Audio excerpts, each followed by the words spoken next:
Eighth class. Hello eighth class. आज हम अपना पहला चैप्टर शुरू कर रहे हैं जिसका नाम है फसलों का उत्पादन और प्रबंधन। इसके महत्वपूर्ण बिंदु क्या हैं? सबसे पहला है कि हम सब खाना खाते हैं। खाना खाने के लिए हम क्या खाते हैं? रोटी, चावल, दलिया, खिचड़ी, हलवा।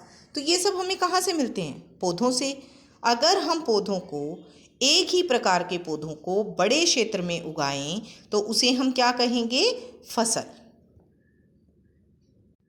तो हमारी फसल क्या है?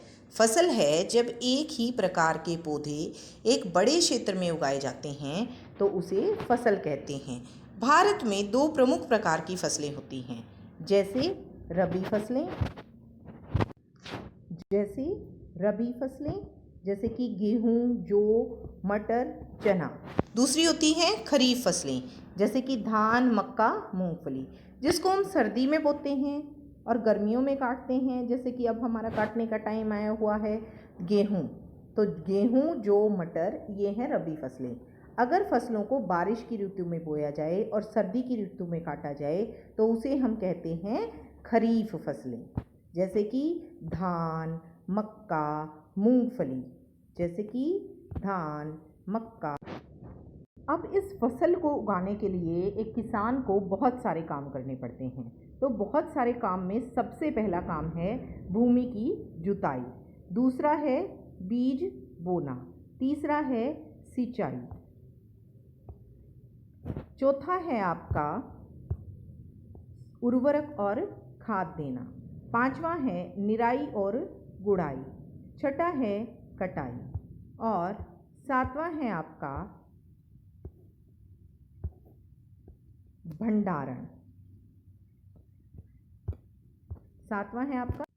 नेक्स्ट कौन सा है बेटा? भंडारण। तो भूमि की तैयारी करना, खाद देना, निराई, गुड़ाई, सिंचाई, बुआई, कटाई, भंडारण, ये सारे क्या हैं? मुख्य क्रियाकलाप जो एक किसान को करने पड़ते हैं एक फसल को उगाने के लिए। फिर आप क्या करते हैं जब फसलों के लिए सबसे पहले हम भूमि तैयार करते हैं। भूमि तैयार कैसे करते हैं? ट्रैक्टर से, हल से, कल्टीवेटर से। उसके बाद उसके अंदर क्या करेंगे? बीज बोएंगे। फिर उसके अंदर क्या करेंगे? खाद डालेंगे। खाद आपकी कितने तरह की होती है? दो तरह की, उर्वरक और खाद।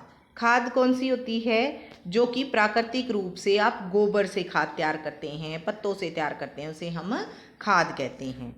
दूसरी होती है उर्वरक, जो हमें कट्टों में मिलती है, यूरिया, सुपर फास्फेट, ठीक है, उसे हम क्या कहते हैं? उर्वरक। तो खाद और उर्वरक दो तरह की चीज़ें हैं जो ज़मीन के पोषक तत्वों को। तो आज के लिए इतना ही। नेक्स्ट जितना भी बाकी चैप्टर हैं हम नेक्स्ट वीडियो में करेंगे। थैंक यू सो मच बेटा। इस वीडियो को ध्यान से पढ़ें और लाइक करें, शेयर करें, ठीक है। आई विश कि आपको इससे हेल्प मिलेगी।